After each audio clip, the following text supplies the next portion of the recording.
Software ఉద్యోగాల పేరుతో మోసపోతున్న వారి సంఖ్య రోజురోజుకు పెరిగిపోతోంది. తాజాగా ఉద్యోగాల పేరుతో తమను మోసం చేశారని గుంటూరు కలెక్టర్ ఎస్పీకి బాధితులు ఫిర్యాదు చేశారు.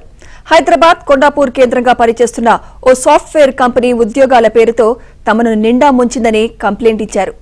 300 మంది నుంచి 2 లక్షల రూపాయలు వసూలు చేసినట్లు ఆరోపించారు. కంపెనీ నిర్వాహకులపై కేసు పెట్టినా పోలీసులు పట్టించుకోవడం లేదని బాధితులు చెబుతున్నారు. తమను ఆదుకోవాలని కలెక్టర్ ఎస్పీకు విజ్ఞప్తి చేశారు. కంపెనీ నిర్వాహకులపై కఠిన చర్యలు తీసుకోవాలని బాధితులు కోరారు.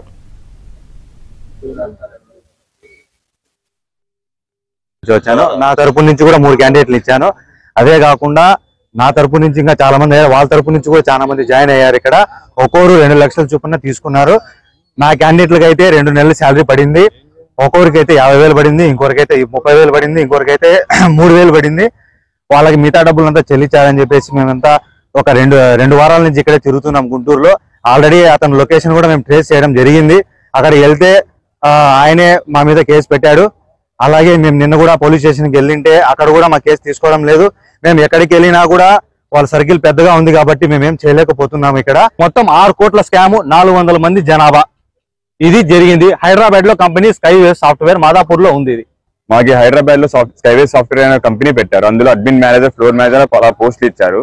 మాకు బ్యాక్ డోర్ చేయమని మాకు చెప్పారు. సో మేము ఏం చేస్తామంటే క్యాండిడేట్స్ మాకు తీసుకున్న డబ్బులు ఉద్యోగాలకి వేరే వాళ్ళకి డబ్బులు ఇవ్వండి, ఉద్యోగాలు ఇప్పిస్తామని తీసుకున్నారు. ఆ డబ్బులు 4 మంత్స్ శాలరీ చేశారు. 4 మంత్స్ 5 మంత్స్ శాలరీ చేశారు. ఇప్పుడు ఆ క్యాండిడేట్స్ అంతా మా మీద ప్రెజర్ చేసి మీరే తీసుకున్నారు, మీరే పెట్టారు అని అంటున్నారు. కానీ నాగరాణి మరి ఆయన సతీష్ గారు వచ్చేసి ఇక్కడ గుంటూరులో ఉన్నారు. ఆయన నైట్ పట్టుకున్నాం. పట్టుకుంటే మన పెద్ద కాదని పోలీస్ స్టేషన్ కి పిలిచికెళ్లారు. సదాశివ అనే పర్సన్ ఇప్పుడు వాళ్ళకి అదే వాళ్ళ కింద ఉన్నా అంటున్నాడు. ఆయన